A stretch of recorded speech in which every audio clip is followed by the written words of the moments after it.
Hallo und herzlich willkommen, und knapp 3 Jahre hat es gedauert, bis Amazon den neuen Fire TV Stick veröffentlicht hat, und es ist jetzt soweit. Es gibt den neuen Fire TV Stick 4K Max. Hier ist er, und wir schauen uns natürlich erstmal die Verpackung an. Vorne unwahrscheinlich schön, klar der Stick drauf. Seitlich wird dir dann erzählt, was Alexa so alles kann. Von hinten nochmal kurz die Übersetzung, was alles drin ist, was alles neu ist. Das gleiche dann natürlich auch nochmal seitlich erklärt, und dann wieder vorne komplett farblich das, was du alles machen kannst. So, jetzt klemmen wir uns natürlich mal hinter und öffnen den neuen Fire TV Stick 4K Max hier direkt und schauen uns mal das Innenleben der Verpackung an. Und natürlich wieder wunderbar gelöst und schön gemacht von Amazon. Alles ordentlich verpackt. Als erstes die Fernbedienung. Dann gibt es natürlich noch das USB-Verlängerungskabel. Gleichzeitig der Fire TV Stick an sich. Und dann gucken wir uns nochmal hier das kleine freundliche Kabel hier an,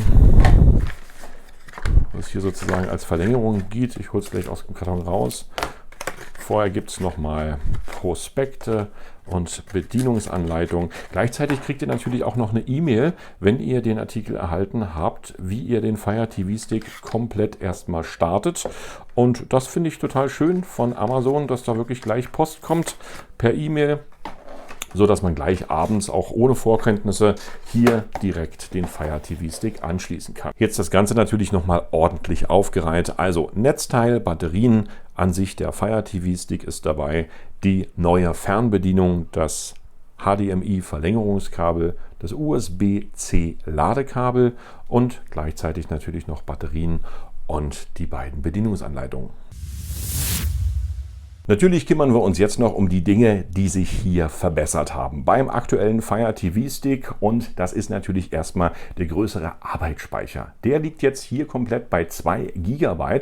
Man hat den Prozessor getauscht, er wird jetzt angetrieben von einem 1,8 GHz Quad-Core-Prozessor. Das neue Betriebssystem ist online Fire TV OS 7, und leider Gottes hat man nicht viel verbessert beim Speicher, immer noch 8 GB Speicher hier direkt im Fire TV Stick. Was ist noch neu? Man sieht es an der Fernbedienung, die hat jetzt komplett die Shortcuts für Prime Video, für Netflix, für Disney Plus und für Amazon Music drauf, und hier oben die Alexa-Taste ist ebenfalls farbig geworden, und wenn man die drückt, kann man natürlich alles komplett über Alexa bedienen, es sei denn, man hat nichts im Haus angeschlossen, aber wenn du jetzt alle Geräte über Alexa laufen lassen kannst, dann hast du das hier sozusagen komplett voll unter Kontrolle mit dieser Taste, Sprachtaste gedrückt halten, reinsprechen, und schon kannst du dir natürlich auch den Wetterbericht anschauen.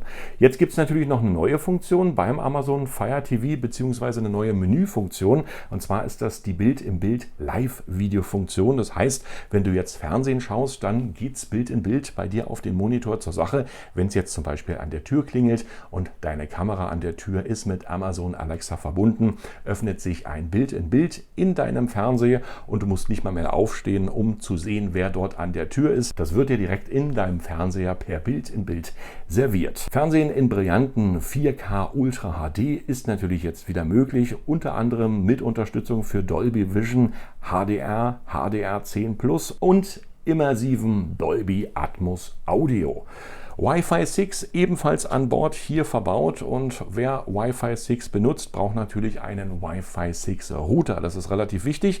Abwärtskompatibel ist natürlich der Stick zu allen anderen Routern, die auch langsamer sind. Dann kann es aber wiederum ruckeln beim Fire TV Stick und der 4K Streaming Übertragung, und da empfehle ich immer komplett einen Ethernet Adapter mit dazu zu kaufen. Der kostet 15 € extra und ist hier anzuschließen, und dann hat man alles direkt vom Kabel aus richtig vernünftig, sauber, ohne Ruckeln, in vernünftiger Geschwindigkeit.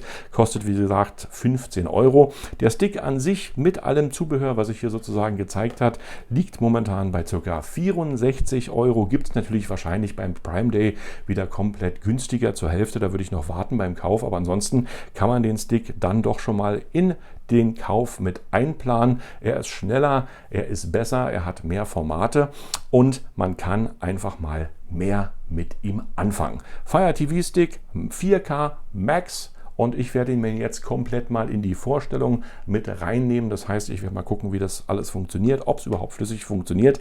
Ihr seht die Tests komplett hier auf meinem Kanal und wer den kaufen möchte bzw. sich noch belesen möchte, komplett alles hier in meiner Videobeschreibung verlinkt. Da müsst ihr eigentlich nur raufklicken und schon seht ihr komplett den Fire TV Stick nochmal zum Nachlesen. Vielen Dank fürs Zuschauen. Ich bedanke mich bei euch, wünsche euch eine entspannte Zeit. Sehr gern bis zum nächsten Video und ich sage Tschüss, bye bye und winke, winke.